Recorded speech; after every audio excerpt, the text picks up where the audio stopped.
Sup? We is live. Hello. Hello. Rob is here too. Hello. There he is. So, if you're watching on YouTube, welcome to Novakast episode 587. If you're watching on Twitch, welcome to Study Buddies, not numbered, Justice Effect Edition. It is also a Landmine link day, too, because we owe Sage one that since he resubbed a couple weeks ago. And also, I mean, it doesn't really matter, but, it's my birthday and all, whatever. Yeah. Happy birth week.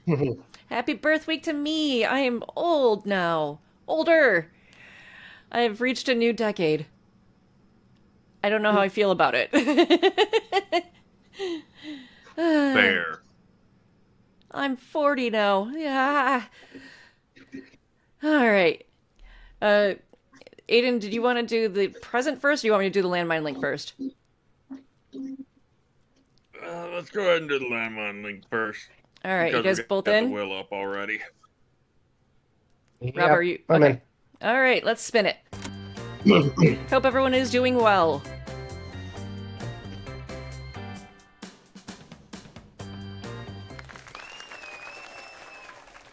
Okay, let's see. Okay. Oh, this isn't one you haven't watched? I'm You haven't not seen this sure. one? Would that be a first? I'm not sure. One sec. First in a while.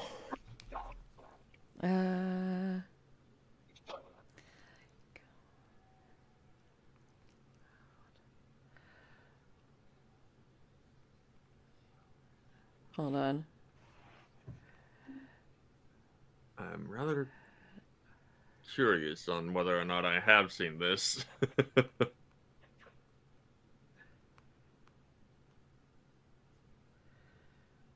Okay, I just had to do the X stuff and things. Okay, this one is called, well, it doesn't really have a title, it's just hashtag try not to laugh, but the channel name is Nimbus 10. So, when it comes to the Sage's landmine links, I always post them in the YouTube description after the stream is done, if you want to check it out yourself. But, alright, here we go. Let's see what this is about. It's not fair! Why do all the turtles get to swim in plastic? I want to swim in plastic too! Ah! It's not fair! Why do all the What the Okay. Oh, yeah, okay. I Oh don't- dear, what do I do? I don't know how I feel about that one. Let's give it another watch. turtles get to swim in plastic? I want to swim in plastic too! Ah! It's not fair! Why do all the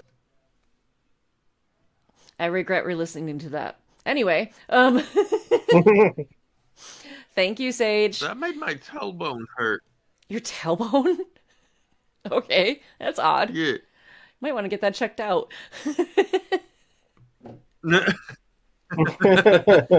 Sounds concerning. All right. You're up, Aden. What are we doing? Oh, boy. Go for it. Go for... Oh, oh, you want me to read an episode of Garfield Effect? Is that what you're just implying? I mean, that was gonna be my birthday gift for you. Aw. I appreciate it, Aden.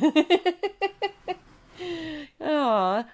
I don't even remember what chapter we're on. If you don't want to. Oh, well, now that you brought it up, we have to. This is what you get, Aden.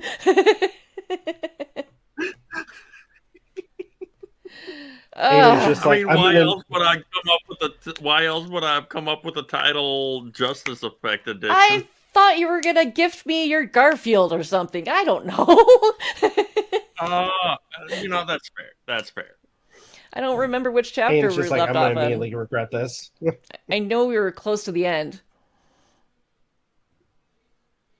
I'm trying to... It has been a good while since we did this. Yeah. Yeah, I'm reading through it real quick just to make sure that it's the right one.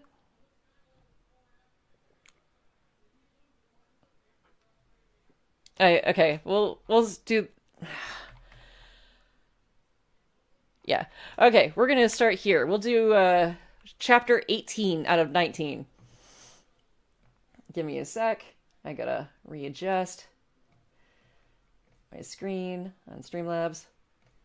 Just letting you know. I can also link this in the description too.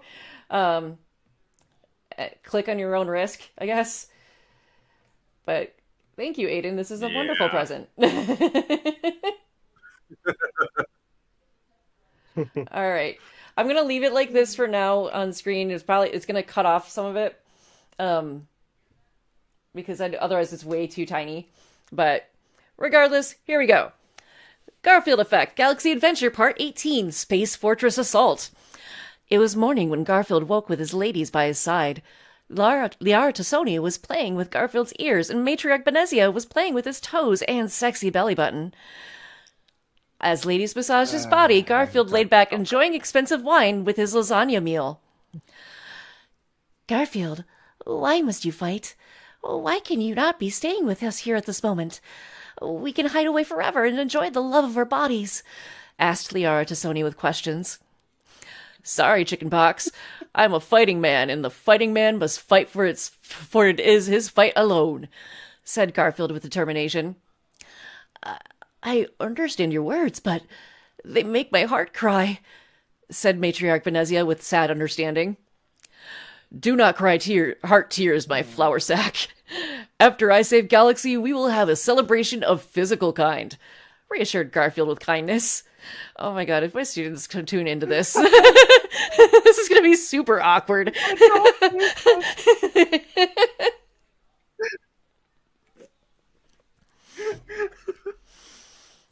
I think this gift is backfiring a little bit.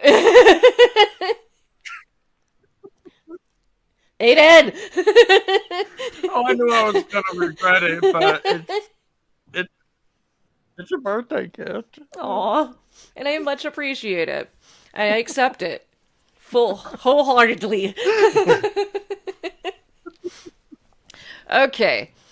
It says, alright. Garfield, you know what to say to make comfort of me, said Matriarch Benezia with comfort. Garfield then stood up and walked to the pilot room where Joker was sitting to give the orders. Joker, it is time. Prepare Normandy for spaceflight. Time to spread your wings and soar, Garfield said with encouragement. Garfield, you taught me everything I know of piloting and what it means to be a man. You are like a father I had never had, Joker said with tear in his eye. Yes, dear Joker. And you are like son I never wanted. Jesus Christ. Oh, poor Seth Green. And we don't get it is because Seth Green plays he's the character Joker in Mass Effect. Okay. Now comes final test of manhood. Are you ready? Garfield asked with questions. Yes, I'm ready. I will not fail you. Time for lifting off, declared Joker as he revved Normandy motor and prepared for taking off. Garrus then approaches Garfield for sentences filled with discussion. Garfield, there is no turning back now. Are you ready for final battle? Asked Garrus with meaning. I was born with lasagna in my mouth and gun in my hand. Bring on the hell of battle, declared Garfield to all. Let us do it, shouted Garrus with high-fiving Garfield. Miranda came to Garfield filled with worry and clenched his arm, which was full of muscle, tight. Garfield, I'm worried. I have premonition of tragedy, Miranda said full concern. Do not worry, my delicious diva. The lies of evil cannot stand against my fist of truth, said Garfield with certainty. Besides, worry makes women fat and ugly, said Garfield with joking as he slapped her behind. Okay. Oh, Garfield, you charm me like snake in a jar, said Miranda with blushing. When we are done, I will let my snake out of its jar, said Garfield with flirtations. Oh, Garfield, you make my mouth watering with hunger, said Miranda with desire. Keep your appetites in check, my sweets, for now it is time for mission. Now is time for mission, said Garfield as he took command. As Garfield sat at the commander's throne, he took out lasagna. Hold on. Let's see. Where did I leave off? Two lines above where the cursor is. No, down. Oh, I don't even see my cursor. Oh. I'm just trying to make sure it lines up. It's Garfield set. Okay. I'm trying to line it up on screen, that's why. There we go. As Garfield sat at Commander's throne, he took out lasagna for enjoyment as ship began to move. Garfield, you mad? Lasagna will spill in such crazy speed, said Garrus in shock. No worry, my cautious compadre. Behold, said Garfield as he took out a marvelous device. What? Said Garrus with questions. It is the gyro bowl. Look with wonder, said Garfield as he took out lasagna and put it in. As Normandy sped at speed of sand in fury, lasagna stayed in bowl without spilling. It was miraculous to all. What sorcery is this? Exclaimed Garrus, pointing at gyro bowl. Relax your tensions. It is the miracle of science and engineering, said Garfield with reassurance. Yes, I wish to study gyro bowl for scientific discovery. It holds knowledge beyond my understanding, said Dr. Morden Solus, examining gyro bowl with microscope. I must have gyro bowl for myself, and then I will not spill things anymore. Then, as long last, my dreams will come true, thought Garrus to himself. Garrus then went into daydream fantasy, imagining himself inside giant gyro bowl with countless hot ladies laughing and pleasuring each other. But fantasy turned into nightmare as giant gyro bowl span out of control, sending Garrus and ladies into hurricane. Then the gyro bowl then came to life and began devouring Garrus and the ladies. Ah! Screamed Garrus as he descended into madness of gyro bowl nightmare. Garfield grabbed Garrus by the collar and slapped him with sense. Take hold of it, man, said Garfield, slapping Garrus. I'm sorry, I was lost in nightmare of spinning agony, said Garrus, sweating with nerves.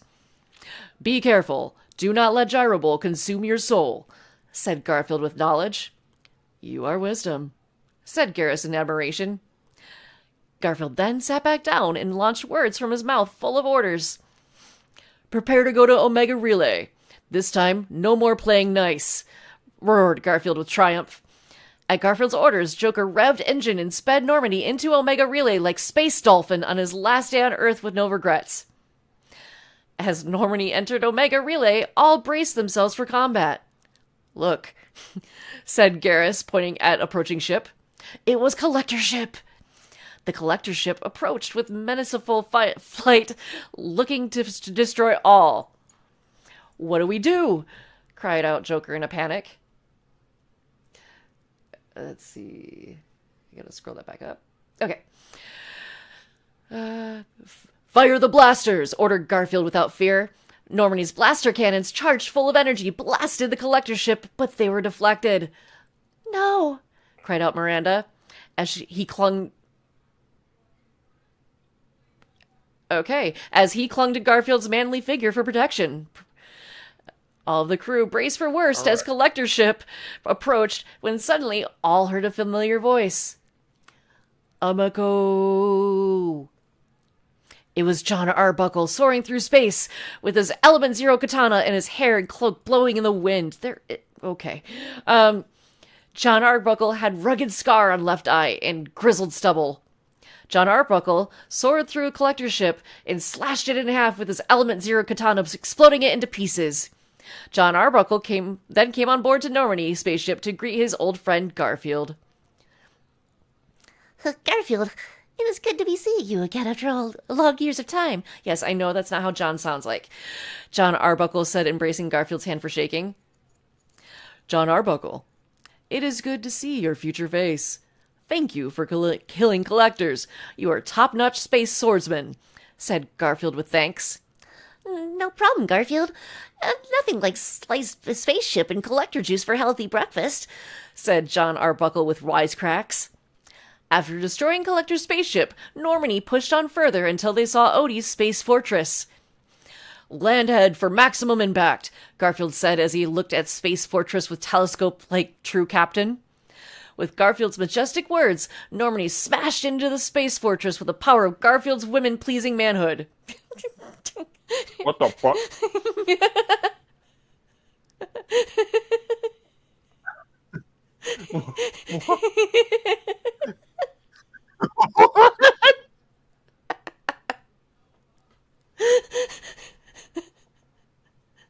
Oh, Garfield, I love you. You were quite the character. You made me cry. Don't know why I found that so funny. "Normandy is barely in one piece," said Garrus with exasperation. "Good thing I always use protection," said Garfield cleverly. Garfield and crew marched on into the space fortress to find Odie and put an end to his wicketry. Garfield then came across doorway. A voice with foreboding talked to them. It was Odie. How am I going to voice Odie?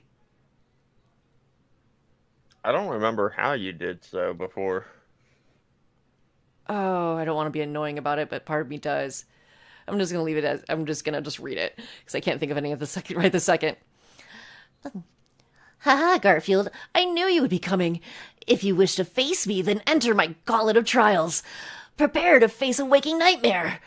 Odie crackled with evil. There will be no dreams in the sleep I will be sending you to, said Garfield with teeth clenched in anger. It is sure trap, Garrus warned with advice. Then let us trigger it. Garfield roared as he ran in. Hold on. Garfield and crew ran through hallways and encountered collector soldiers, but they were not a match for his might. Garfield shot all collectors with his trusty Desert Eagles without blinking a sweat. Worms are best used for fishing, not fighting, scoffed Garfield at collectors as he blasted them into pieces.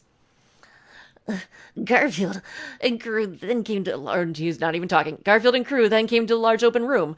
Odie was heard again with the voice of taunting. Garfield, you may have warrior spirit, but can even a real man such as yourself face friend? What? Oh, okay. Taunted Odie with vile. Silence your nonsense and face me like man, Garfield responded with manliness. In distance, Garfield and crew saw a strange figure. It approached them slowly and looked familiar but strange. It was the Tali Chimera. The beast had his head and torso of Tali, but also heads of lion and bull and unicorn. She had legs of a dinosaur and her arms were snakes. Tali, you've looked better, said Garfield said with truth. Garfield, Odie has brought me back from death, but has turned me into a hideous monster, cried the Tali Chimera. What fiendery, Garfield said with anger. Garfield, you must end my misery. Only by your manly hands I may find peace of mind, Tali Chimera said with sadness. If there is no other way, sighed Garfield with resignation. I have but one favor asking of you. May I please feel the awesome power of your loving one more time? Tali Chimera asked with favors. No problem, my doomed dame. My manhood makes pain into pleasure, Garfield said as he embraced Tali Chimera for romancing. Garfield and Tali Chimera grabbed each other's sweaty, sexy bodies and rubbed into each other like sand on paper. Ouch. Okay, then. That's hot. Garfield, I hope my snakes do not frighten you, said Tali Chimera to Garfield. Those snakes are not a thing. I have a true serpent here, but its bite only brings pleasure, whispered Garfield with sexiness as he took off his pants. Tali Chimera then performed oral love on Garfield. Nope. Oh no, we lost Rob. Uh-oh. Oh no. I just saw that out of the corner of my eye. I'm like, oh shit, where'd he go? Oh. He said he'll be right back. Because he's got to fix his headset. We gotta be... We're not even close. Are we? Wow. We still got a ways to go on this one. This is such a long one. If you want to... We can keep reading so that way we're not stalling the stream. And then when he comes back, we can go right into the game. Let's do that, just while we're sitting here waiting. Okay. Tali Chimera then preformed oral love on Garfield, doing what women do best for their man. Garfield, I hope I can satisfy your hunger, Tali Chimera said with wanting. My appetites are always hungry.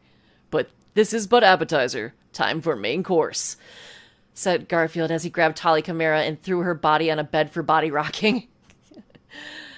Garfield and Tali Chimera wrapped their bodies together like vines of love entwined with passion. Garfield thrust into Tali Chimera, smashing into her with his manliness like a jackhammer of love. Oh, my, screamed Tali Chimera as Garfield gave her new definitions of pleasure. Tali Chimera's senses exploded from Garfield's bedroom prowess, which had stamina and power of Olympic athlete and delicate sensibility of Renaissance artist. Man, Garfield, you're just getting all over the place. All over this. It's Garfield's world. Alright. Garfield, you've given me my dream of sexual satisfaction, Tali Chimera said, exhausted and satisfied from Garfield's love-giving. The majestic power of Garfield's sex made Tali Chimera disappear into magic mist, sending her into a better place. Farewell, Tali. I will avenge you, Garfield said with determination. Come, we must go, said Garrus to Garfield, put his hand on his shoulder. There is a new dish to be served. Lasagna stuffed vengeance, Garfield said, looking to the sky. Garfield and crew then marched forward, not looking back because they knew the future waits for no ones. After much walking with feet on ground, they came to a new room and once again hear a menacing voice of the arch-villain himself. Garfield, you have killed a friend, but can you destroy what is most precious in this world? Taunted Odie with bile. At Odie's taunts, a fearsome monster came forward. It was a lasagna husk created through Reaper technology. You monster! The fuck? Roared Garfield with teeth clenched. The lasagna husk approached Garfield as he was filled with psychological torment. Garfield, you must destroy the lasagna husk. It is only way, said John Arbuckle with assurance. With heavy weight on his heart, Garfield filled his Desert Eagle with an explosion bullet and raised it with aiming at lasagna husk. You should be delicious feast, but instead, you are a destructive beast. Go to hell and rest in the devil's stomach, Garfield said as he shot one bullet which sped with single-minded speed into lasagna husk's heart, exploding it. Let's see. Where are we? Okay. Garfield stood in silence as one manly tear ran down his cheek. Such a waste of delicious lasagna. Villains must pay, Garfield whispered with angry clarity. Garfield gathered himself and knew that evil must not be allowed to live when it defiles heaven's greatest gifts to man. We will have a moment of silence for lost lasagna, ordered Garfield to his crew. With Garfield's orders, entire crew bowed their heads in respect for the fallen lasagna that could not be saved. After the touching moment, Garfield braced himself with newfound fury. There is no time for tears. Justice is burning in my fist, ready to explode, Garfield said with great sternness. While sadness loomed over them, Garfield and crew moved onward. After more walking, Garfield and his crew came to another room, a large room with a pit of magma. Over pit were two cages, one filled with baker's dozen of hot, sexy ladies ready and willing, the other filled with innocent orphans crying with horror. The voice of evil was then heard again. Garfield, you've destroyed what is most precious to you. But now you must make diabolical choice. Which will you save? Sexy hot ladies or the innocent children? Odie exclaimed with malevolence. Choices are for cretins and cowards. Real men take all, Garfield said with stolid conviction. Garfield then took a rope and swung to the cage of sexy hot ladies and broke them free. Thank you, Garfield. We want to express our gratitude to you, but with our tight bodies, said the hot, sexy ladies, eager to taste Garfield's firm and toned man meat. Sounds like a plan, but afterwards you'll be thanking me, Garfield said with a wink. He then grabbed their thighs with his manly legs and began to pump them full of love while continuing on to save the poor innocent orphans. With sexy hot ladies in tow, receiving his loving, Garfield swung to the orphans' cage to break them free. Fear not, crying orphans, the hero has come, Garfield said as he picked them up and put them on his back. Garfield then swung back to safety ground with orphans. Hello, welcome back. Welcome back. Can you hear us? Rob? I can hear you. Can you hear me? Yes. Okay, good. Okay, so far so good. Okay. Sounds good on my end. It's coming back. Oh no. Do you have another pair of headphones? You guys keep reading. I'm gonna see. Okay. Let's see.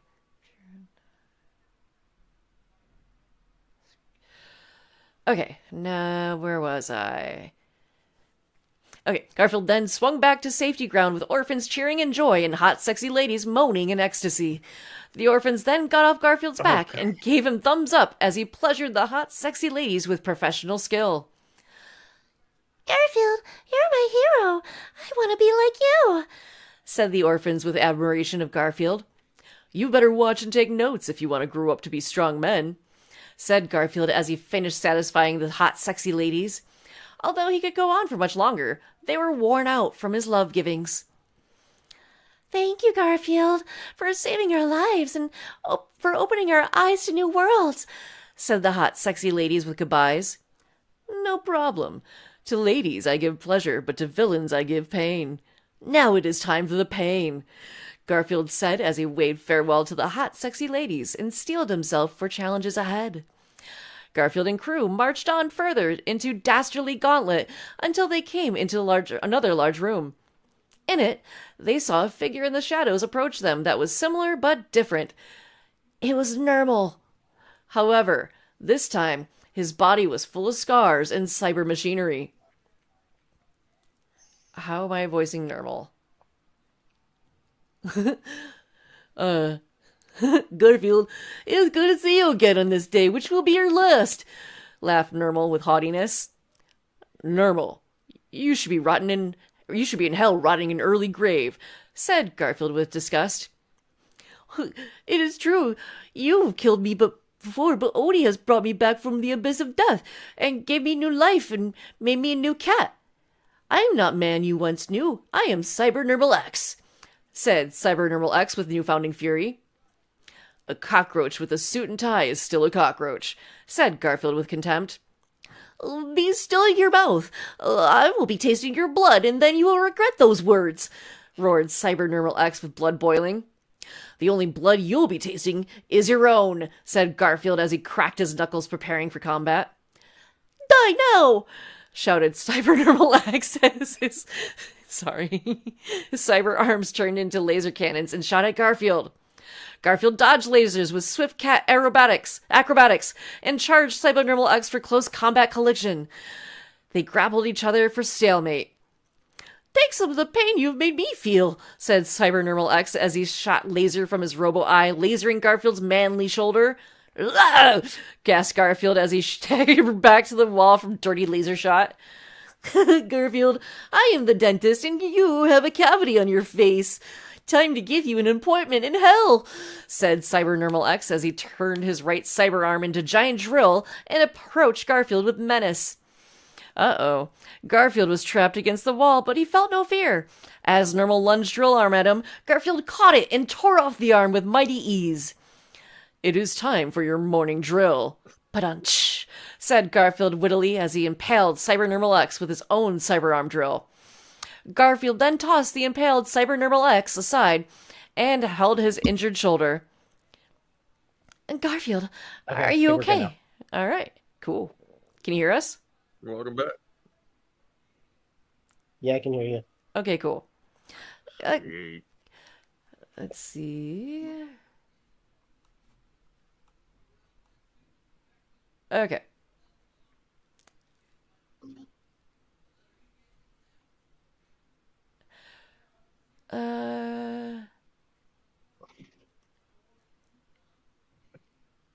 Okay. All right. Garfield, are you okay? Are you hurt, my beloved? Cried out Miranda with worry. No need for weeping, my munchy mistress. Just a little cold lasagna is all I need, said Garfield as he took ice-cold frozen lasagna and massaged his shoulder with it. The healing power of lasagna soothed Garfield's massive muscles, but Miranda wanted in on the fun. Oh, let me massage your wound with my tongue, said Miranda with licking. I know you have special talent of that skill, said Garfield with wink. While Garfield and Miranda enjoyed their flirting, they knew they had to finish Battle of Fate of Humanity. Time to press this forward, said Garfield like true war hero. With Garfield's brave words, they moved on further into Sinister Space Fortress to put an end to the wars once and for all so that love can rule galaxy again. Hallways of Odie's Space Fortress were long and winding like creeping octopus in the grass. What? Okay. They were filled with bones and statues of gargoyles. The fortress is forever, said Garrus with frustration. The hopes of children is on our backs. Let them fuel your energy, Garfield said with inspiration. With Garfield's wise inspirations, they continued until they finally came to the lair of the demon himself. In the room was impaled bodies all over in a fountain of blood as sinister centerpiece. Odie was sitting on his throne, cackling his evil. Garfield, you passed my trials now. I will give you reward of eternal pain, said Odie as he feasted on flesh of baby seals.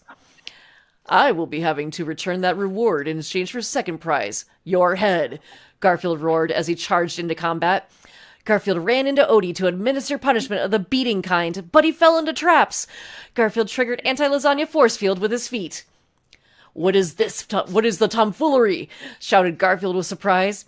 You furry fool! You fell into my death trap! Now face your frozen doom of space! Yelled Odie in evil triumph as he pressed button which opened trapdoor under Garfield, sending him into outer space. In space, Garfield fell into 12 black holes and a sun which caused a supernova. No! Cried out Miranda with tears as she fell to her... Wait! I was almost done! As she fell to her knees in despair. No interruptions!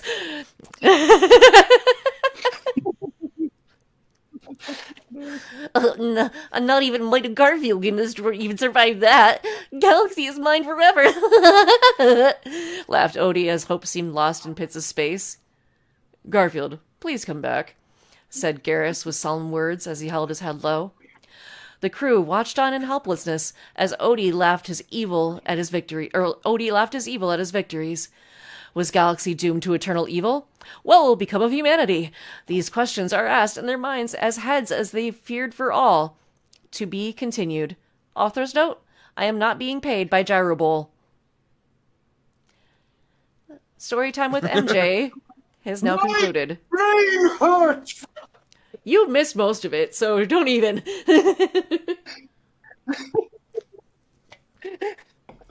Thank you for the birthday present, Aden. I think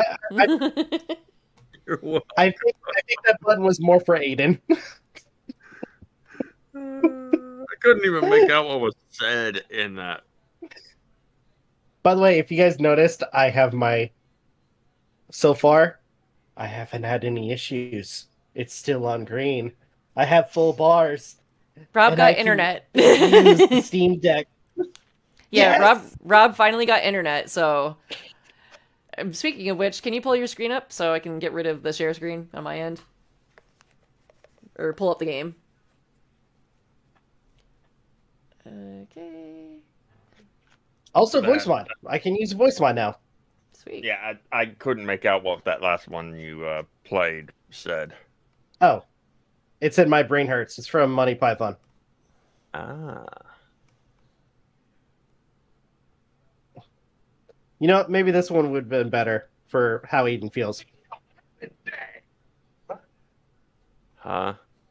I couldn't Garbage hear it. day. Oh. Oh, okay. What?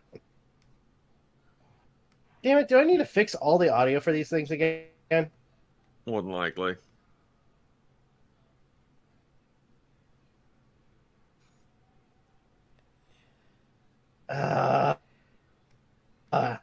I'll do it later.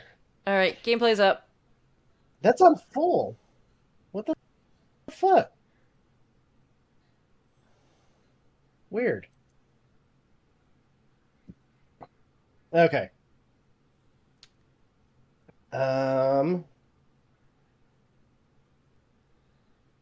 Okay.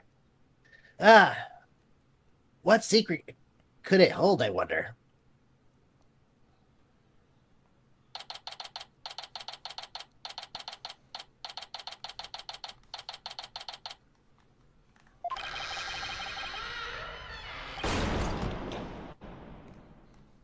Turns out they have the doctor in here. Wait, what? The creepy doctor. Which Oh. one? Turns out he was... I know what You mean. know I'm just which joking. one. Yeah, I know. Damn it. I guess I can't play dumb with you now, can I? Oh yeah, I gotta just remind me. I gotta put widget. I gotta wear widget. Widget. These doors need some serious oil. That was like nails on a That was like- chalkboard. Oh, right. Forgot about those super good ears of yours. Look, more feathers.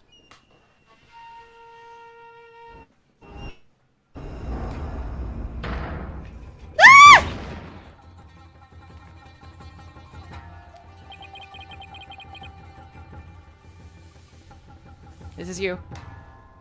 What the heck is that? Is that Tenmataro statue? But there's something odd about it. Ugh. All I know is I don't like it, but I can't explain why. Why does it have fox ears? Yes. Also, in this spot, it looks like she has the fox ears. She's a fox demon. Oh, speaking of foxes and anthropomorphic things, even though it wasn't anthropomorphic, Beastars is coming out with a new season next month, I think. Shut up. Yeah. I still need to watch the third season.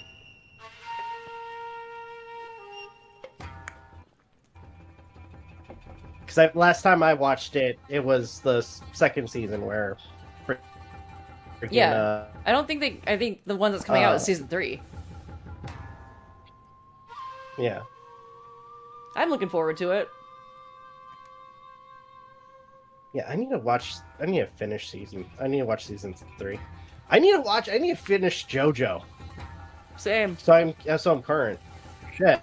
And also To Be Yeah, Hero X 'cause, and My Dress Up Darling. Snowball And Run's coming out this year. Yes. I was saying I know. that I have a lot of shows to watch.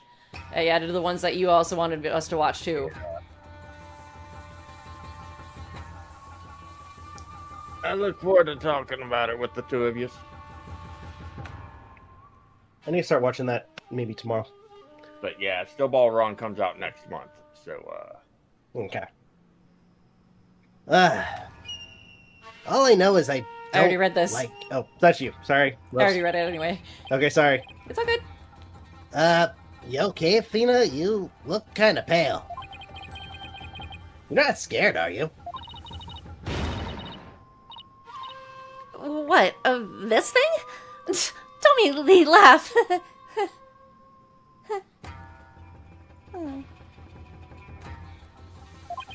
Really? Hey, look.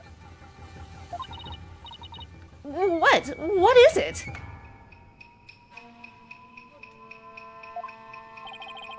over there on the left, there's a bunch of staves on that rack. Not sure, but it might be Staves. Staves.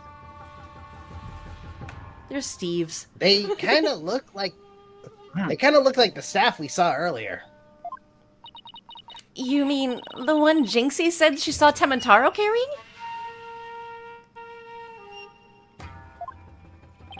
Yeah. I bet our Tenmataro impersonator really did come in here at some point. Well, what are we waiting for? Let's search the place.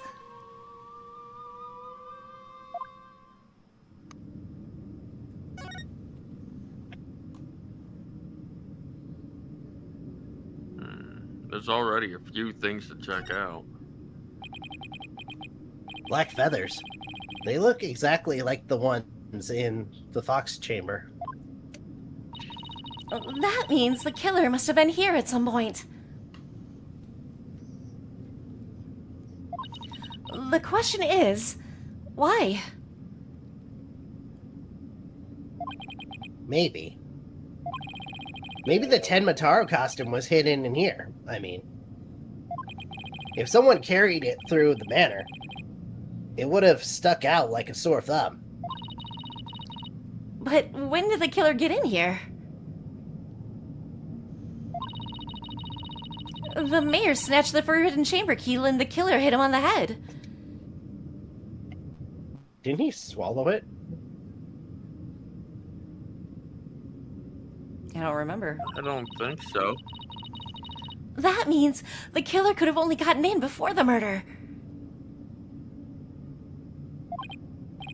Wow. This is one tough riddle, all right.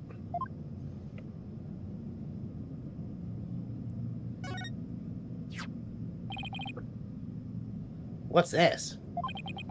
Whatever it is, the packaging is really gaudy. Fuck you.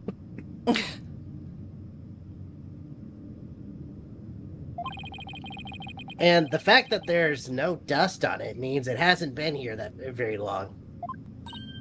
Oh, it's hand cream. Let's see what brand it is. Je suis la belle? LaBelle? What the?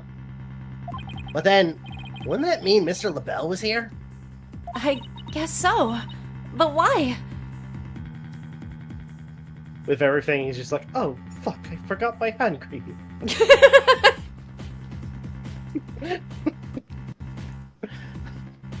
Oh, fuck. Shit. Well, shit. I'll just play it off as it's not mine. We both said shit at the same time.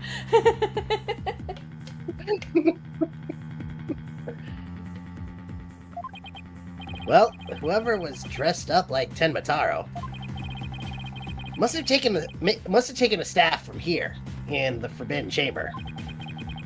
And that same person probably dropped this hand cream at the same time. In other words, the Tenmataro impersonator we're looking for is none other than...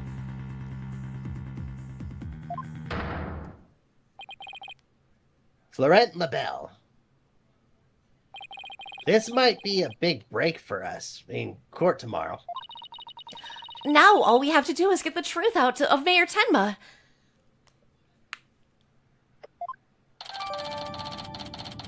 Hand cream added to the court record.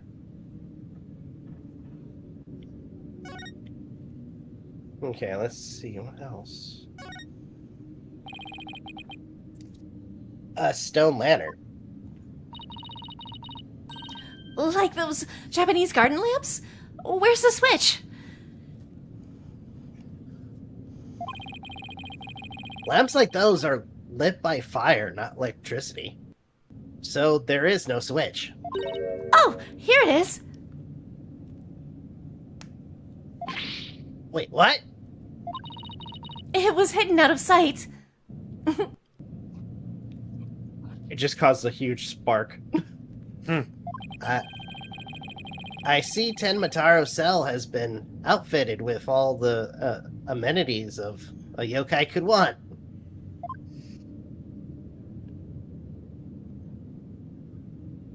You know what? Hey, can I derail for a second? What's up? I know, and earlier we were talking about Iron Lung.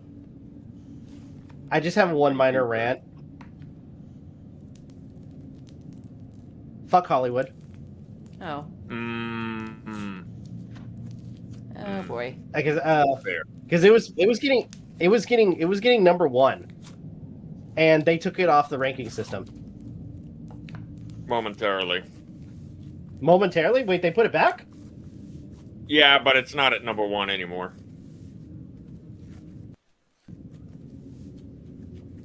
Gee, I Even wonder though why. it has higher numbers. Dude, that just seems very fucking vindictive, man. They did that on purpose. Oh, without a doubt. Fortunately, that's how business works a lot of times. Yeah. And I think he spent like what, $3 million to make that movie? Compared to all the other companies that are spending over 300 million? Well, it could be also the fact that he's not a traditional actor. It's only going to be one theater. Yeah, because he's not mainstream popular. Like, not every people would go and watch this movie because they know it's Markiplier movie. But people who don't know Markiplier are not going to really give a shit about it. So it could be that they probably won't generate sales, and so they probably pulled it. That's my guess. But on the situation, I'm just gonna say it just seems very suspicious that for the first few days that it was up, it was doing really, really well, and then all of a sudden it got taken off the ranking system, and then as you guys just told me, they put it back, and now it's not leading anymore. It just seems very, like I said, it just seems very, even though it has higher numbers. Yeah, which is bullshit. But like, it's wild. It only was gonna be in one theater, but he was just like, if y'all want this at your theater, reach out to your local theater. Let them know. Dude, actually, it's funny you say that because like my local theater has it. Yeah, it spread like, well, that's just it. It spread like wildfire. Everybody who wanted to see the movie reached out to their local theater and had them reach out to Mark. Yeah, so yeah, I still want to watch that tomorrow. And within a matter of moments, each theater that got it sold out. You know, and strangely enough, I've seen Mark play it, and I didn't really know the story. The way I kind of got a grasp of the true lore was from the Pyrocynical video of him talking about it. Okay. Which honestly, it's a pretty, I'll say that, like, in terms of like the setup and the story, it's pretty interesting. Mm-hmm. Though I'm gonna be honest, a world that's submerged in blood. This is just me, but apparently all inhabited planets are gone. I'm sorry, but that made me think of Evangelion for a bit. Even with them calling it the Quiet Rapture. There was nothing like the Quiet Rapture in Evangelion. No, but everybody just started disappearing when the what's it called? The Third Strike. No, it's, oh gosh, what's it called? Fuck. If you're talking Evangelion, it's called the Third Strike. Anyway. You mean the Third Impact? Third Impact, yeah, Third Impact. Then you had the Fourth Impact when Evangelion went berserk, or Eva 1, and then that was the Third Impact.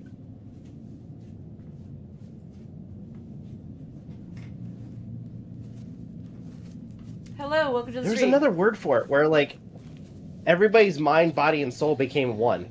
I just can't remember what it's called. In the original, that was the third impact, but they changed up how it worked in the reboot movies. Anyway. We're never gonna finish All right, this let's episode, see are we? Bunny or Temataro. Well, that's one big statue. Must be something like... It must be like something like 15 feet tall. And look, this Temataro has a staff. But the Temataro in the scroll didn't have one. Yeah, you just dawned on me that he has bunny ears here too. First fox ears, now bunny ears. I wonder It why. looks more bunny ear than...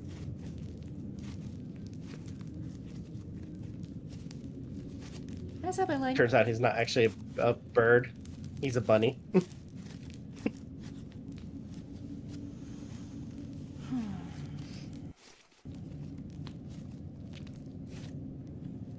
I feel like this could be significant.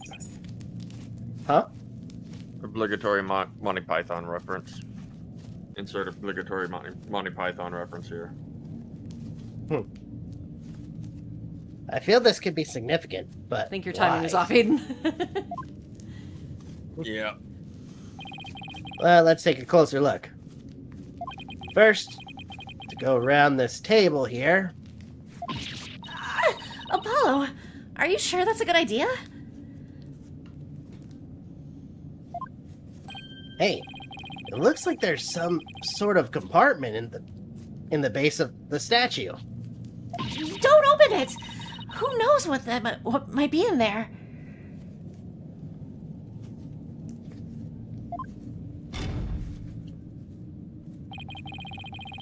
It's just an empty compartment. From all the dust and cobwebs, I'd say it hasn't been opened in a really long time. That's enough. Oh, sorry. That's enough, Apollo. Let's just shut it and... Wait, there's something in here. Looks like some sort of figure, but it's so dusty, I can't tell what it's supposed to be. I wonder what it's doing here. Forbidden Chamber figure added to the court record.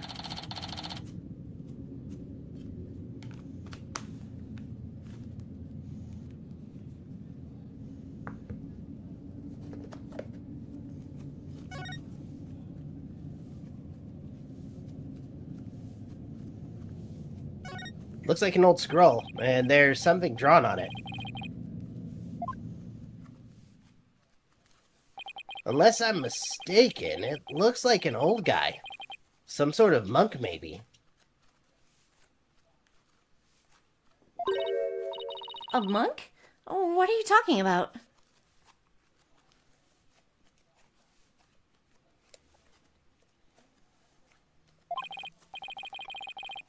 You know, people that take walks in the mountains as a form of spiritual training.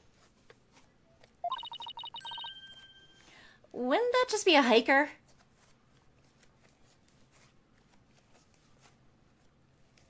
The guy in this picture doesn't look like he's doing this for fun, Athena. Oh, look! There's some yellow thing strapped to the back. Or strapped to his back.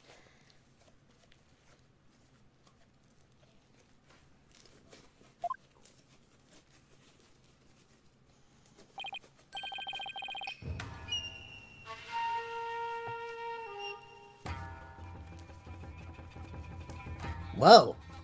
It's turning into Tenmataro. What's this scroll getting at?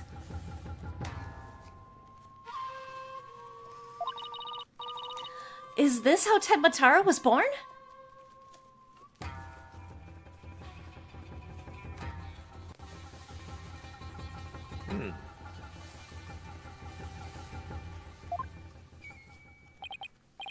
Well, whatever it is, it's definitely creepy. What about the stubs or staves. Hey, there's a bunch of staves here, and it looks like one's missing.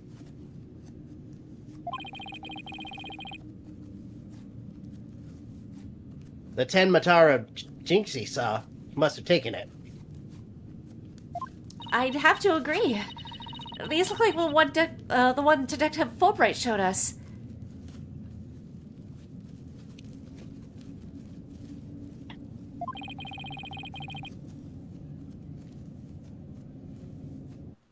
Why do you think there's so many here? I just pictured Detective Fulbright walking in, seeing the door shut with the lock. I was like, huh. Who took that off? Puts it back on. No, he closes it. For justice. Must keep everything locked. It's part of being part of for justice. I have a condition. Okay, we're moving forward. We're moving forward. Redo line. And nobody will know. No.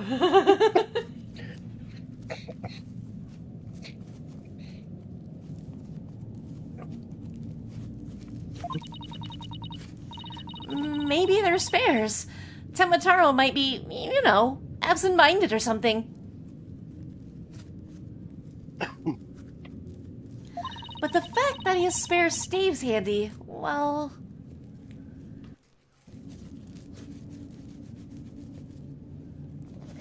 it shows that he's aware of his faults, and is trying to deal with them.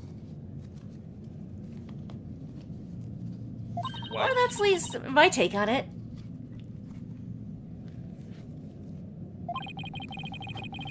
Maybe this will remind her to deal with her own faults.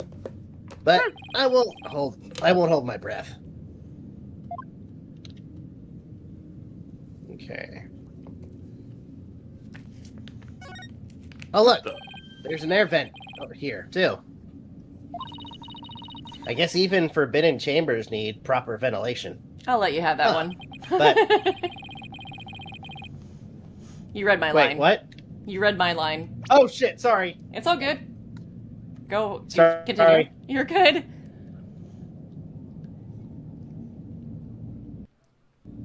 But I don't think anyone could reach this one either. Yeah. And there's nothing to stand on around here.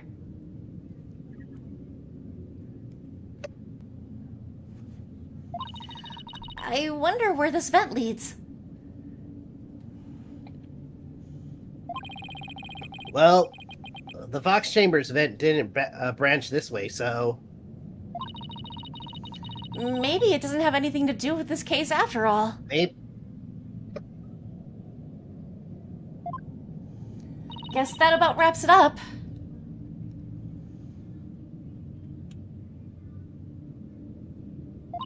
What now?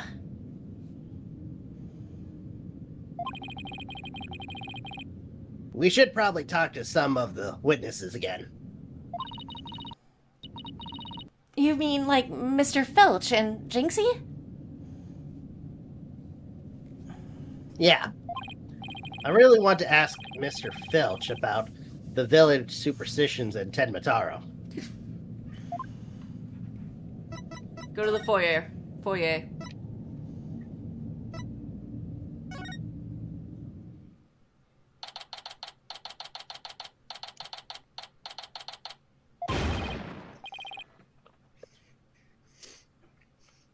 It's the curse! The curse!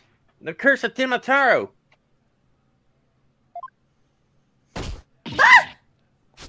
Oh shit. You outsiders are ignoring them superstitions at our peril. Mind your own business, will you?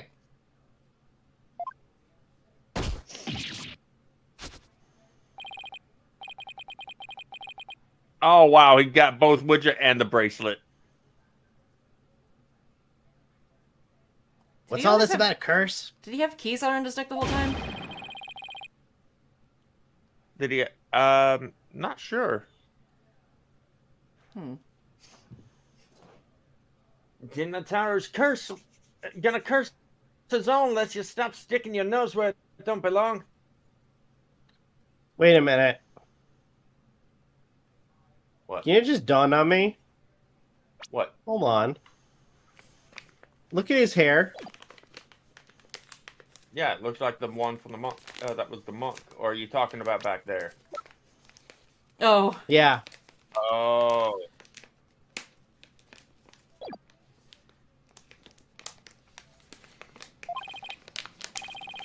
Stop the investigation. Listen to what them superstitions say. Right. How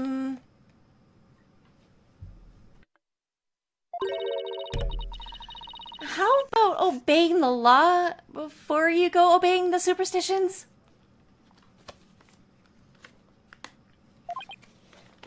Huh?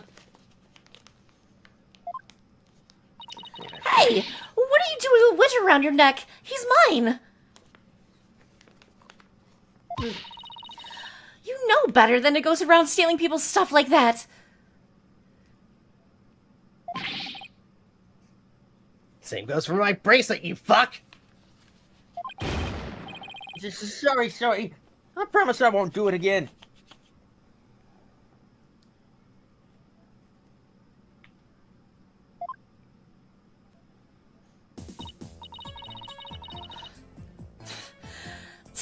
He almost kidnapped my sweet little widget.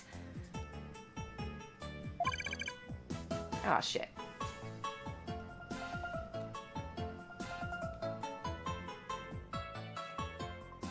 The big jerk.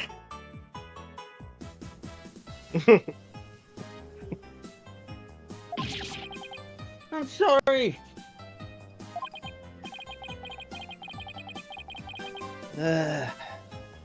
I guess we can't teach an old raccoon dog new tricks. As long as we have him here, I guess we should ask him about what happened. Do we have to? I can't believe you did that! It's one thing to steal a pair of shoes, but to steal widgets? What about my bracelet? Twice!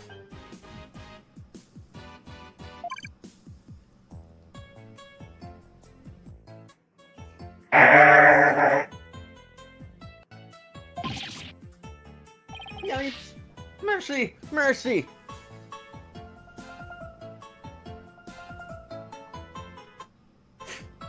I can't seem to control myself.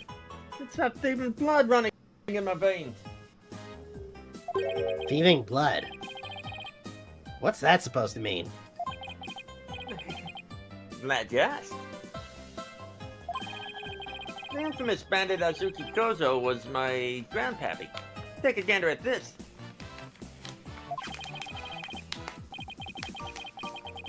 What exactly am I looking at? Looks like another one of those yokai to me. It's none other than the Azuki Kozo. Found from the rich to give to the poor, he did. And he'd leave one of these figures at the scene of the crime.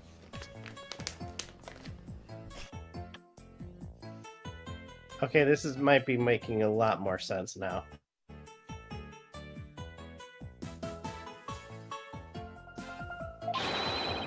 That's more, I'm his grandson, because he was my grandpappy. Wow, you don't say. Bit my tongue there. Dame's honor, it's the honest truth.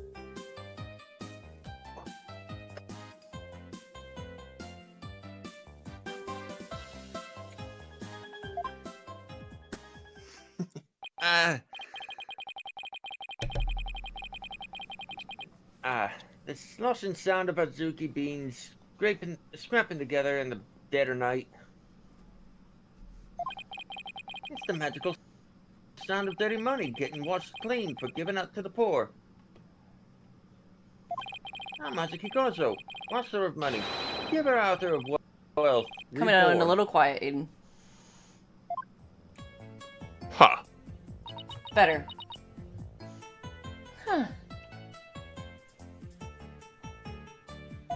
Forget the money.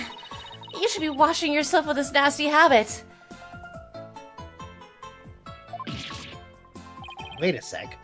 This figure looks familiar. Yes, it looks like that old Dusty one. Or Dusty figure we found in the Forbidden Chamber. Forbidden Chamber figure updated in the court record. Hey! What you doing with that there figure? Oh, this? We found it in the Forbidden Chamber. Looks like it'd been there practically forever. Could mean my grandpappy broke into the Forbidden Chamber way back.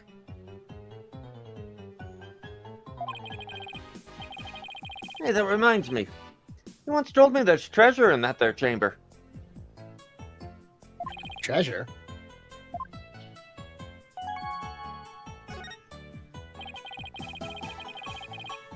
What do you know about the treasure in the Forbidden Chamber? Only that it's the greatest get-rich-quick chance in the universe. Grandpappy told me all about it. Said there's an amazing treasure in there. There's something amazing in there? Didn't see anything like that, though. Your grandfather didn't, by chance, already steal it, did he? Yeah, seeing how there was one of the figures in there, that just might be. That's Grandpappy for you. Bet he washed that treasure up real good before handing it out to the poor. Oh, of course. Because he was so righteous.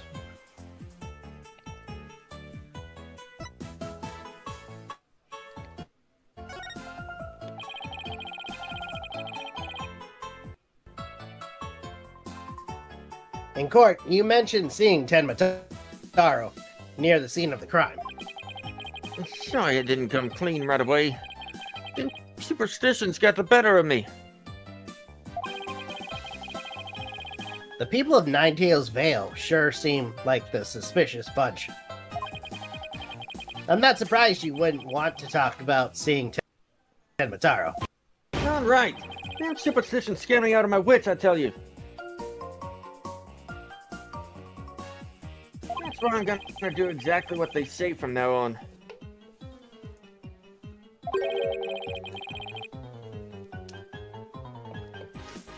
So, you plan on staying here in Ninetails Vale? Yep, I'm gonna keep living right here and keep with the old ways, just like Grandpappy did. Damn superstitions are like a rule book to me.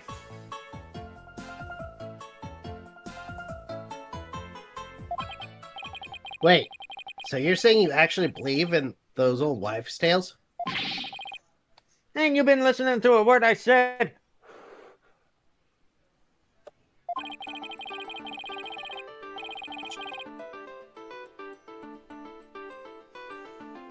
You gonna read the line? You're going to do exactly what them superstitions say? Well, I say that's baloney. Wouldn't that go against... Well, you're good. You just talked about superstitions. There you go. Yeah. Take that! It's clearly written right here, ignoring the superstitions will cost you your soul. There is, however, one way to save it. Your immediate departure from the village. So according to this, you shouldn't even be here, let alone talking with us. You said you plan on staying right here in Ninetails Vale. But if you really believed in the superstitions, you would have been long gone by now.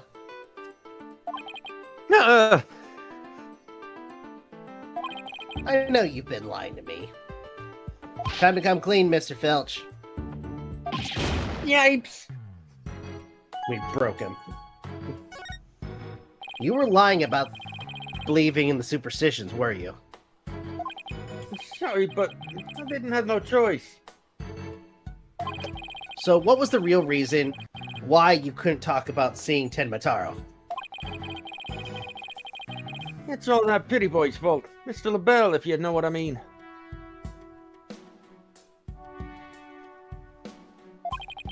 He told me not to say a word about seeing Tenmataro. Said if I did, he'd do to me what the superstition said would happen. So it was Mr. LaBelle who muzzled you. Why would Mr. LaBelle want to scare you into silence?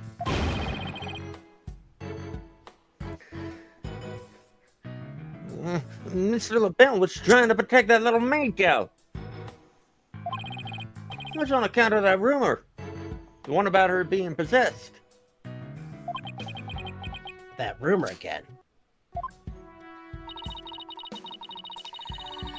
I guess we really do have to talk to Mayor Tenma about the possession rumor.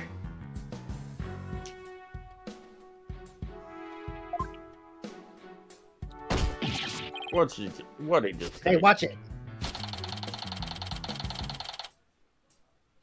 Village superstition stolen by Phineas Filch. I'll be taking this back now. Kind of like a family to me. You could have just asked instead of stealing it.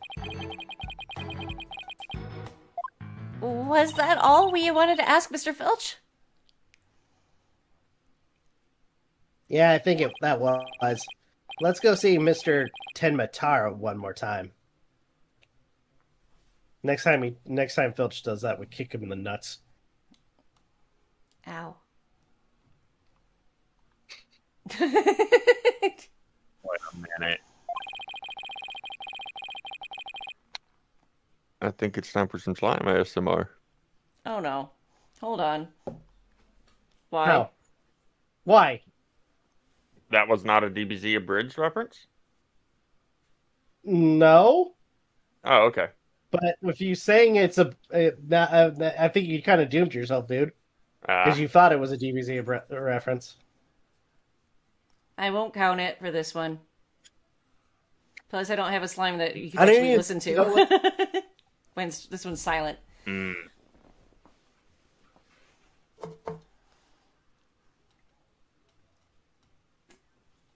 Just thinking about dealing with that yokai again. Hold on. Okay. Dealing with that yokai again makes me want to say pass.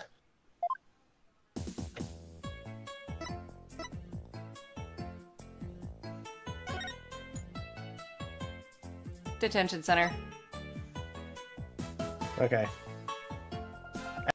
Actually, you know what? A good kick for measure before we leave for stealing my bracelet. Bam! He's like, oh god!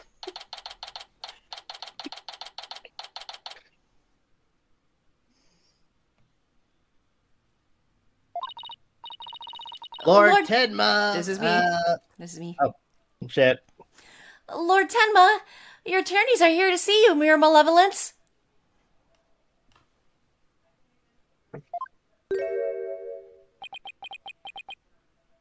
Oh, looks like He's got Jinx the thing. in there.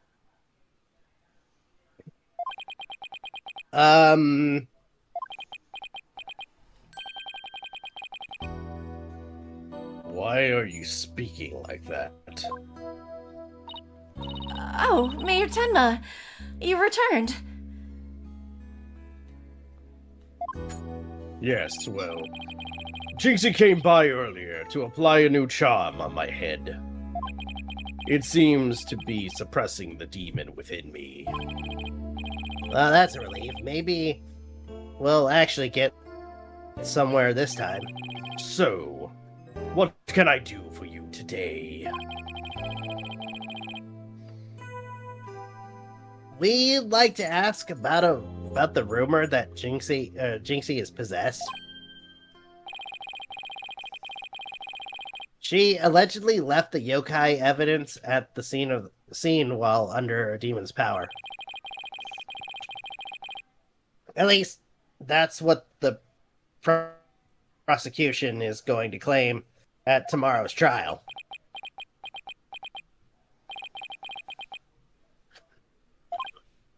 Huh? Oh god. No matches. Wait, no match is this warding charm for me. The charm? Tenmotaro's back! Those foolish mortals. They shall regret blaming the child for my doings. I blew it. That question brought that yokai back. And he probably won't drop the act until Jinxie's name is cleared either.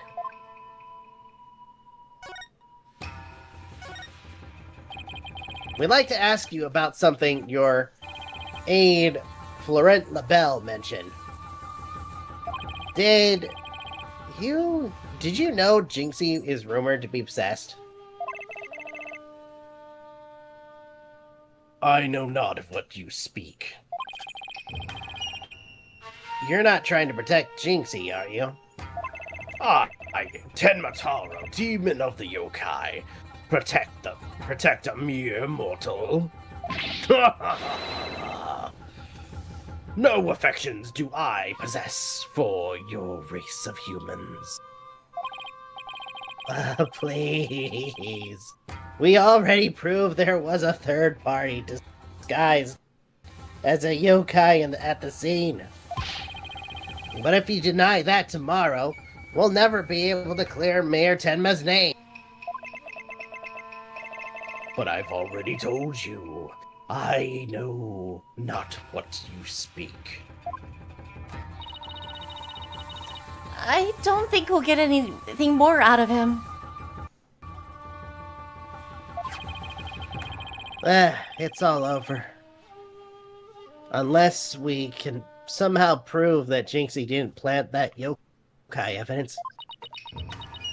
Hey, Apollo, I think I've got this one.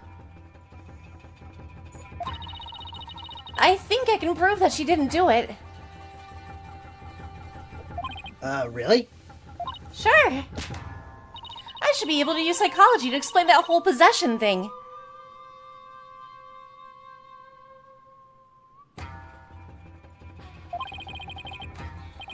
Knock yourself out then.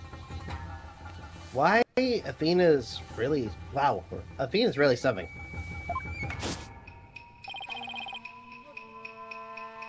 I can really count on her when it counts.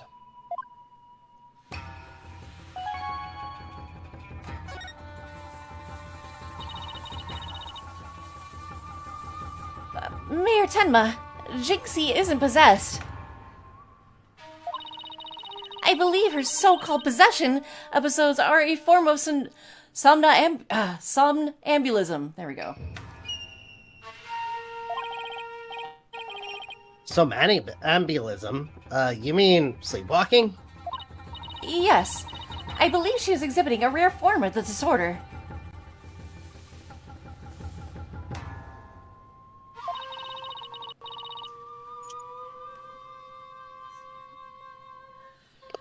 Welcome in. Welcome to the stream. It says, "Hey, look, the Birdman." Oh. It's usually brought up on. It's usually brought up by repressed stress. Oh, it's Moon, and it's Moon Girl.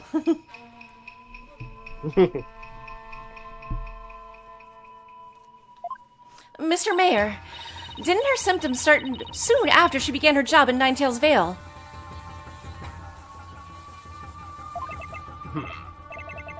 When the child visited yesterday, she did speak of dreading yokai, and how they rob her of sleep each day, or each I knew it! night.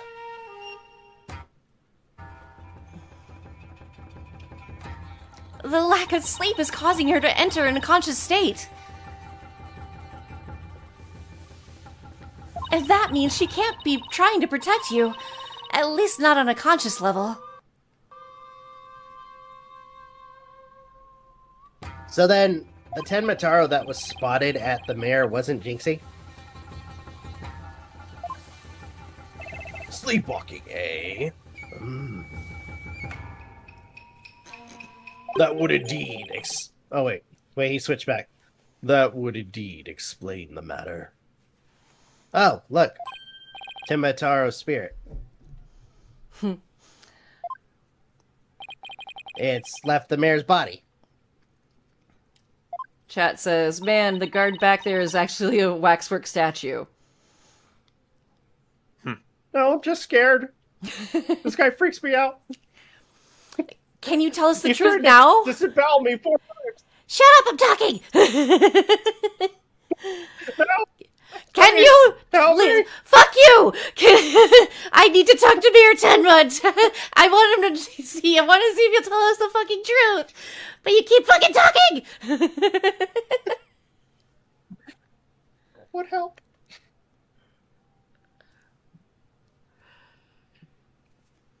I read my line. I yelled it, but I read it. Very well. It's the least I can do for a superb exorcist such as you.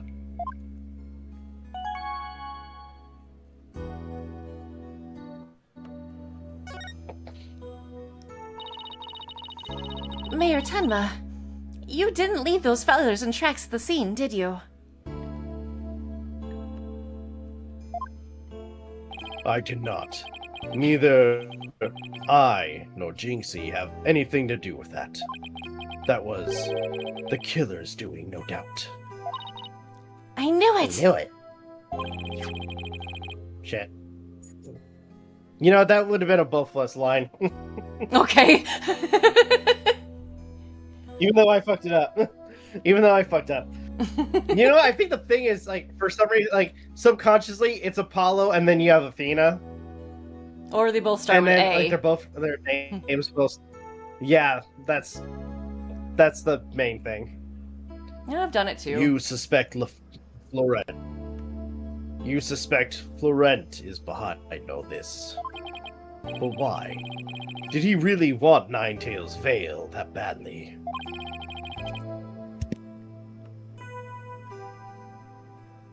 Can you think of any reason why? Looking back, he did seem fixated on Tenmataro for a spell. Could it be? Perhaps he was attempting to release Tenmataro. That's crazy. Are you saying that yokai is real? Whatever the case, Tenmataro brings nothing but pain and misfortune. It's as the superstition warns. You must not gaze upon him nor free him from his prison. But how can people actually believe that? Welcome to the stream. Hello. Well, at least we know who's behind this whole Temataro thing now. Yeah. And I think we need to have another nice long chat with Mr. LaBelle. Please no. Your dinner's ready. Your malevolence. Oh, an offering for the Demon King. You may place it right here. The kitchen crew poured their heart and soul into making it, but don't kill me. His buttons, his Did white they buttons now? look like bunny Souls tails. Do they not? Those Yeah. white, they look like bunny tails. It's cute. Real cute. Okay. Souls happen to be a favorite of mine. Just hold the hearts next time. I'm gonna die tonight, aren't I? Oh, yes, it's your malevolence. I'll remember that. Are you drunk? Kind of slurring your words there, guard.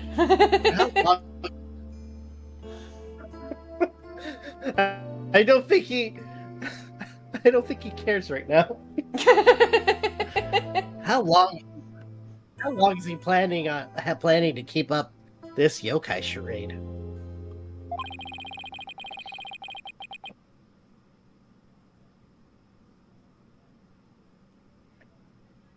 Still you. Well, we've already talked to Mr. Filch and Mayor Tenma, so why don't we go see Florent LaBelle next? Now that we know the truth.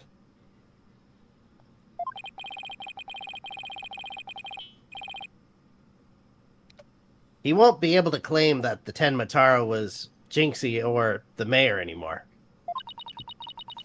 But the real question is, how are we going to get him to admit it was him?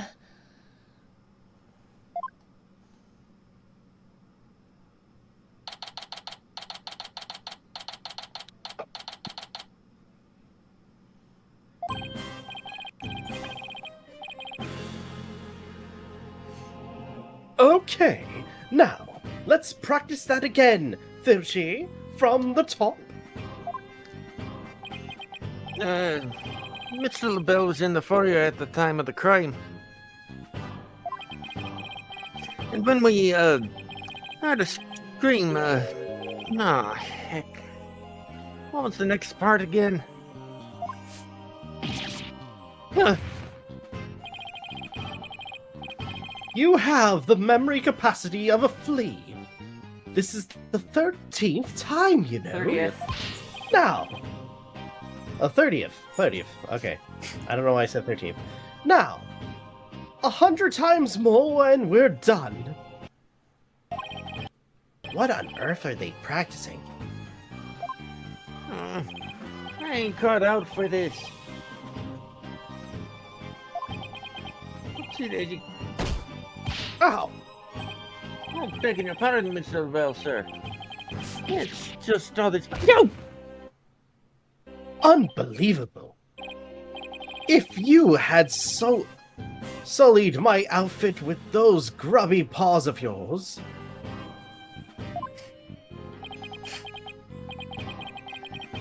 Did Filch LaBelle's wallet just now?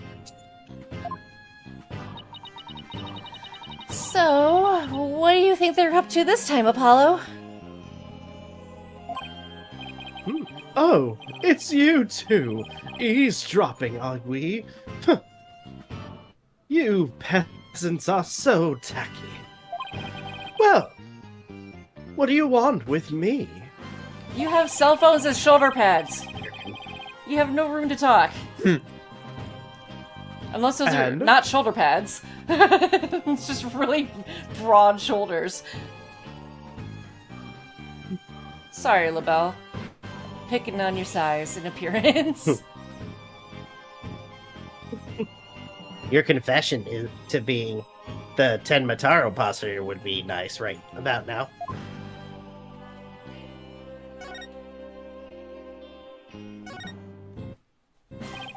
Mr. Filch filled me in on a conversation you two had. And about how you told him not to say a word about seeing Tenma Taro. Filch, you fool! I told you nothing good would come of you running your mouth. So why did you want to keep Mr. Filch quiet like that, Mr. LaBelle? Why? To protect darling little Jinxie, of course. But Jinxie was never really possessed. She was sleepwalking. Being asleep at the time, she couldn't have been consciously trying to protect the mayor. That also means she couldn't have possibly been Tenma Taro. Interesting. But where are you going with this? Since you asked so politely, I believe you have a different reason for trying to keep Mr. Filch quiet. That reason would be to deflect doubt away from the one who was really Tenma Taro. Now this is getting interesting. Are you insinuating that I'm Tenma Taro? So sorry to disappoint. But I am nothing of the sort. That's right. Mr. LaBelle even told me. I said, Ten Matar was Jinxie, you fool! Honestly, you have the memory capacity of a flea. Practice it 100 times more. Practice it 100 more time. Yipes. So, have you been called to testify? So, you have been called to testify tomorrow? Yes. And I'm so looking forward to my courtroom debut. But you'll just have to wait until then. Oh, I'll be waiting. With a special piece of evidence I've been saving just for you. Filchy, wake up, you lazy bones. What? Was I sleeping? Oh. That must have been that sweet cologne of yours, Mr. LaBelle. Made me right sleepy, it did. Well, it's time for your lesson on what to do and say tomorrow. Oh, I'm begging you, not another lesson. I cut out for the thinking and remembering stuff. Shut up, to Snizola. Keep quiet and do exactly as I say. No, please. Anything but another lesson.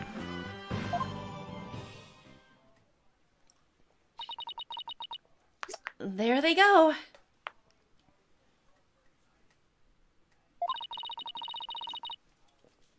Missed our chance to get the truth out of him.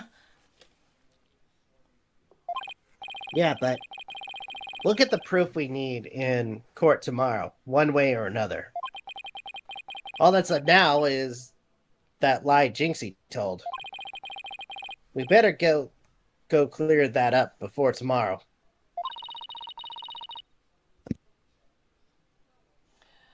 Are you liking the game so far? Sam and Adros98 asks, love this series. It's one of my favorites. This particular game. I've played this when it first came out, so Aden and I... Well, Aden, you played Dual Destiny. Wait, no, you haven't. No. Anyway, yeah, I'm the only one who's played all of the games, or the Ace Attorney games, the mainline ones, but yeah, we love it. You think they're done questioning Jinxie?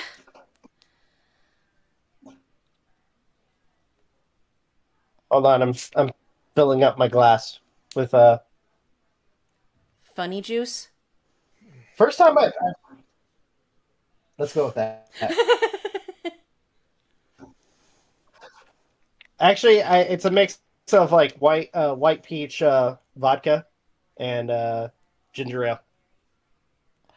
I got picked on a little bit earlier or last week because I have a sweater that they're like a sweater that was green and brown. It had like gold rivets on the sleeves, and one of my students, like after class, she like swings her laptop over for me to see her screen and pulls up an image of a Werner's 12-pack, and apparently that's the vibe I'm carrying because my sweater makes me look like a Werner's 12-pack, which is interesting. But anyway, the only reason why I thought of it because you mentioned ginger ale.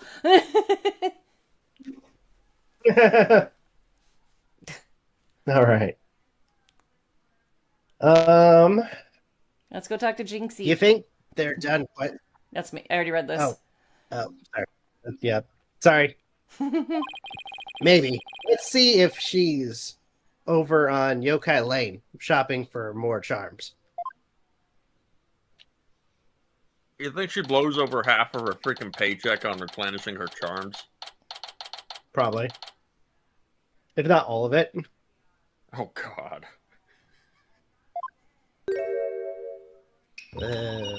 Oh, she's missing her charms again. Cursed night kills whatever. My grudge is but festered over time. At last, vengeance will be mine.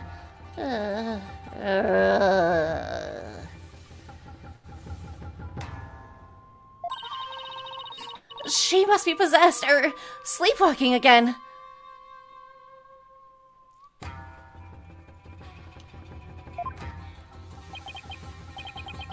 Maybe if maybe if I speak softly, I won't startle her again and get a charm plastered to my my forehead. Jinxie! Huh? Oh, hello, Mr. Demon Lawyer. My charms must have fallen off again.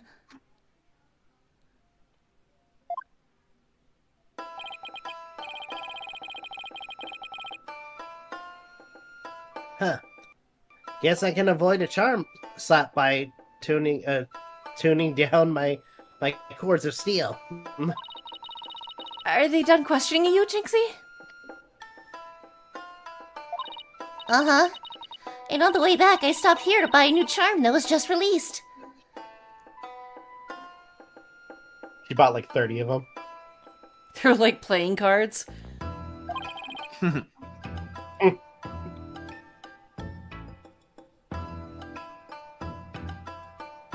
Yeah, which one? Oh, the one with the nine-tailed fox and Tenmataro. It shows them dancing together.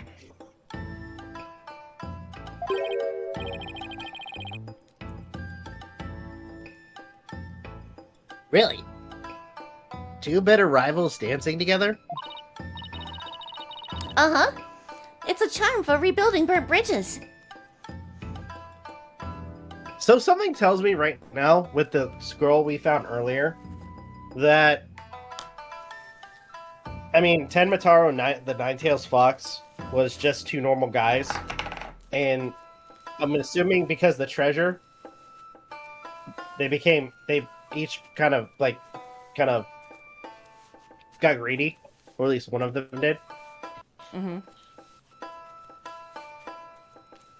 And that's how the real story of the feud between Tenmataro and the Ninetails Fox started. Not a bad theory. Okay. All right. For the municipal merger issue. No, it's for the demon lawyer and the insomniac prosecutor.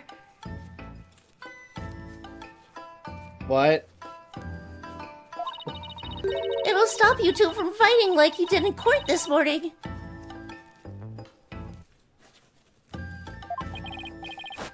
Wait, is she calling Blackwell an insomniac?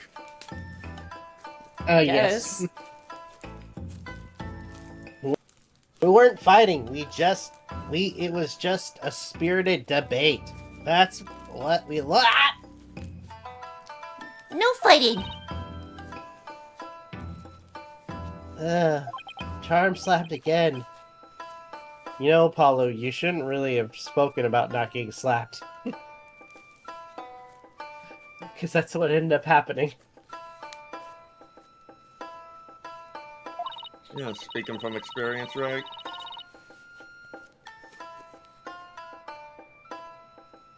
Apollo, if you're Wait. done playing around, let's find out what she was lying about. Wait, let's go back to that. Edgeworth, are you in his head too?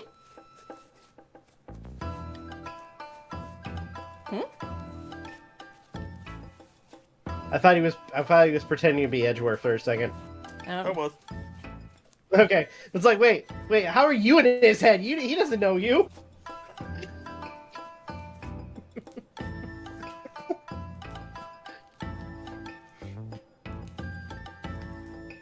Oh god, the voices are back. No, actually, no. In Apollo's voice. Oh god, the voices are back. Okay. Move forward. Apollo... sorry. Shit. Apollo.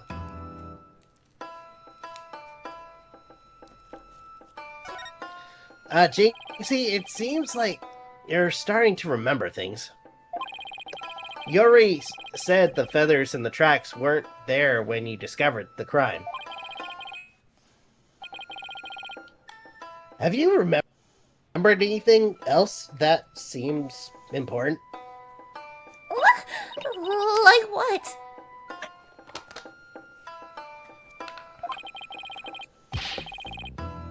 Can you tell us what you saw that day? Maybe you'll remember something else this time?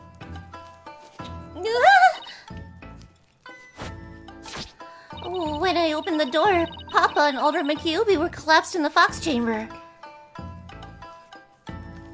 That's when Papa told me to call an ambulance and the police. That's all he said before he passed out in the chair.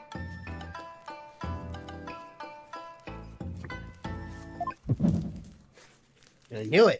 She's holding something back.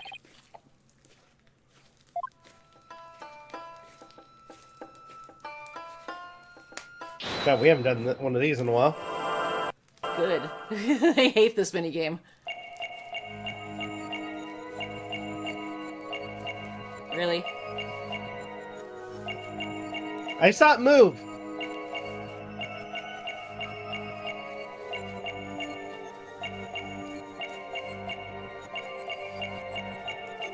I'll say this though, with the 3D animation, it's a lot more clear. Mm-hmm. Listen again.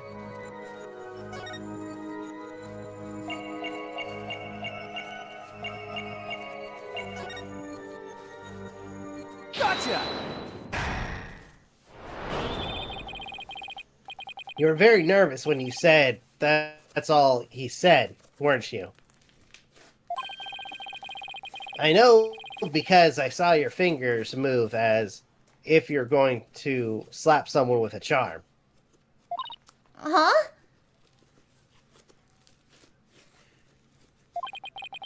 Listen to me, Jinxie. This is very important. Did Mayor Tenma say anything else to you? It was nothing. He was just talking in his sleep. Talking in his sleep. So, you admit that he did say something else. Ah! How could you tell? Only a demon could have such powers.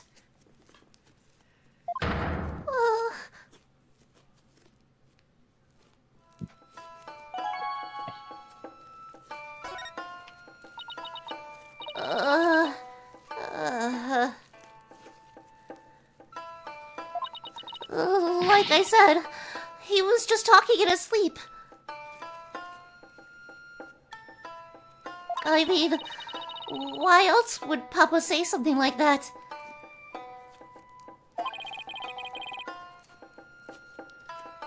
Could you be a little more specific?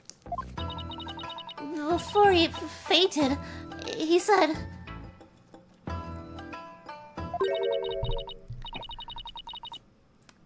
Forgive me, Jinxie. I killed Alderman Kyubi. He said what? The mayor actually confessed to the crime?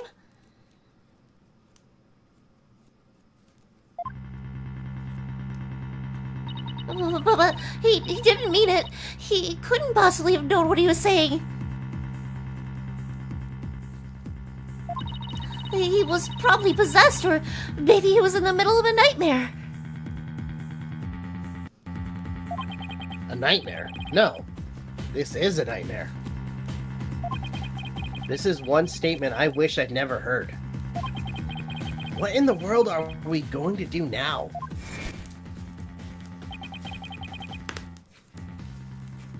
Return to the basics? That's right.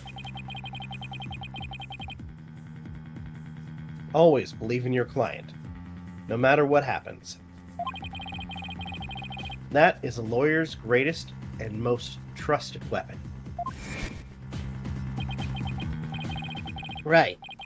Just believe in my client, even if all I can see ahead is darkness and despair. Jinxie, does Prosecutor Blackwell know about your father's confession? I didn't mention it when he was questioning me. I mean, there's no way Papa's the killer.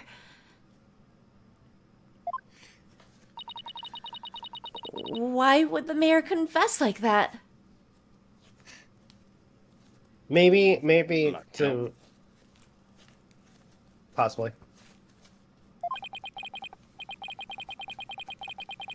Could it really have been dreaming or simply delirious? Who knows? But I sure feel like I'm in a living nightmare. Ah, blah, blah, blah. I'm in a living nightmare right now.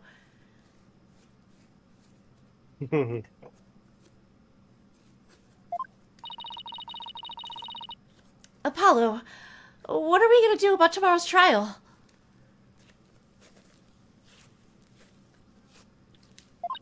The crime scene was locked tight until Jinxie arrived, and our clients even confessed. Not only that, Jinxie has been accused of planting the yokai evidence. Both the mayor and Jinxie are going to prison if we don't do something. And now I know. Well, let's see here. Our lack of a third party in the locked room is a major problem. Jinxie has testified that when she opened the door, the Alderman Kiyubi and Mayor Tenma were the only people she saw in the house, or the Fox Chamber. But the real killer must have been hiding in there as well. Considering the room was locked tight, that's the only logical explanation. Our mystery person must have then fled the Fox Chamber when it was opened. And that's when Jinxie saw what she thought was Tamataro.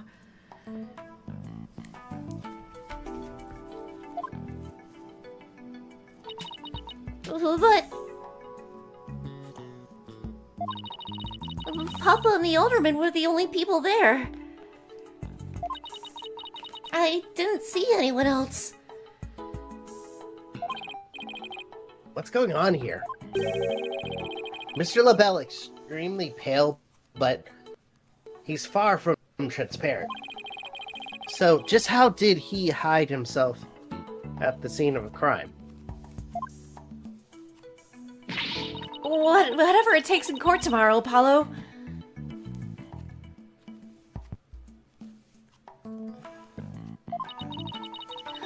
We have to take down that dirty, rotten Tenmataro Florent LaBelle. Right. We'll get him with a legal exorcism. Justice style. To be continued. Nice.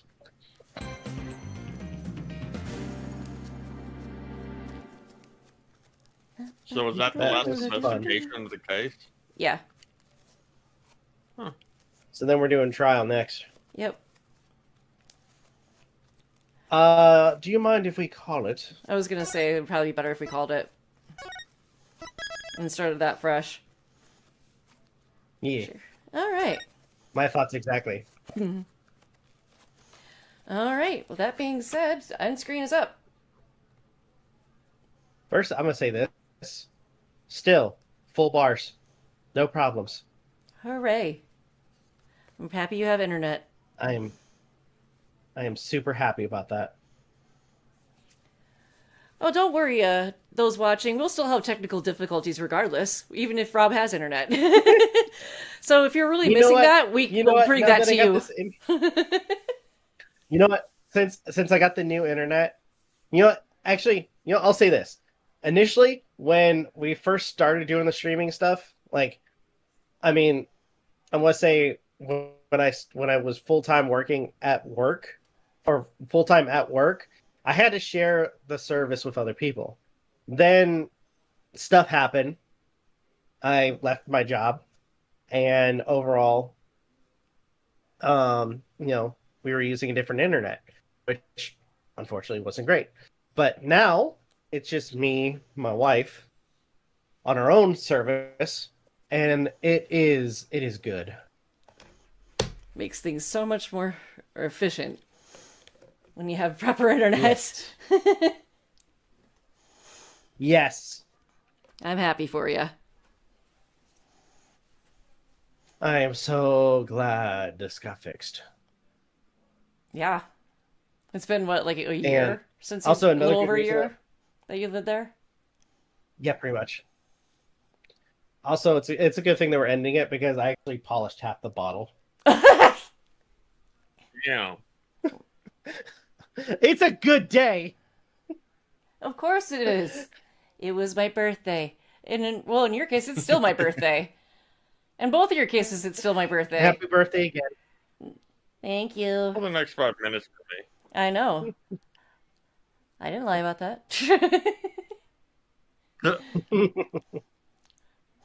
All right, let's do the outro. All right, everybody. Thank you all for watching. Truly appreciate it. If you guys can, please leave a like, comment, share, subscribe, all the good stuff. If you guys want to follow us on all of our socials, links are in the description down below, as well as check out our daily content. And with that being said, this is Rob, Aden, and MJ signing off. Have a good one. Take care. We'll see you guys next video. Peace out, my friends. See you around. On the Twitch end of things, you can find both Rob and Aiden's socials and channels on my channel in the About tab underneath the Friends panel. We go live every Saturday and Sunday evenings around 11 p.m. Eastern. I usually post on X when we do go live, which is the same as the channel handle. If you want to watch any of our previous playthroughs or episodes, we do have them permanently archived on the Novakast YouTube channel with playlists for them. That being said, what kinds of hijinks will we get into next time? Who fucking knows? But in the meantime, class is dismissed. Good morning, good afternoon, good evening. Goodbye.